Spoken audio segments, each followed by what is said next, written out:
Guys ल साथीहरू म चाहिँ फाइनल्ली माथि छु धेरै माथि लेकतिर छानातिर छु होइन। एउटा मेरो ब्लग भिडियो बनिँदैछ ल सबैले माया गरिदिनु होला भन्न चाहन्छु है त।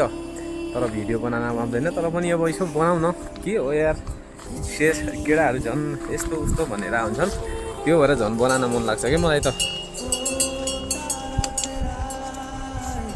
ल साथीहरू म चाहिँ अब यस्तै छ टक्क, यो भैँसी चाहिँ मेरो पछाडि छ, म चाहिँ यसलाई टक्क देखान्छु। हाम्रो चाहिँ यता माथि छ छानातिर हो होइन। अब यस्तै छ अनि ल साथीहरू भैँसी चाहिँ अब अलि यस्तो ठाडा ठाडा कान गरेर उ गरेर म चाहिँ त्यसलाई देखान्छु। कसरी हेरिरहेको छ यसको लुक्स हेर्नु होला ल। लास्टै घाम लागेको छ अनि मेरो ब्याकग्राउन्डको सिन हेर्नु होला है त। ऊ चाहिँ धान छोडिरहेछन् उता त, हाम्रो यो ब्याकग्राउन्डको सिन हेर्नु होला साथीहरू है।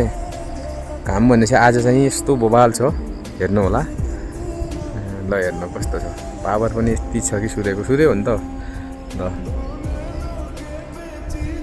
साथीहरू देख्नुभयो नि मेरो पछाडि मैले देखाएँ नि हजुरहरूलाई। यस्तै भिडियो हेर्नको लागि चाहिँ फलो गर्नु होला भन्न चाहन्छु ल, सब्सक्राइब गर्नु होला ल। साथीहरू सबैलाई माया छ, मिठो माया र सम्झनालाई धेरै धेरै धन्यवाद भन्न चाहन्छु ल।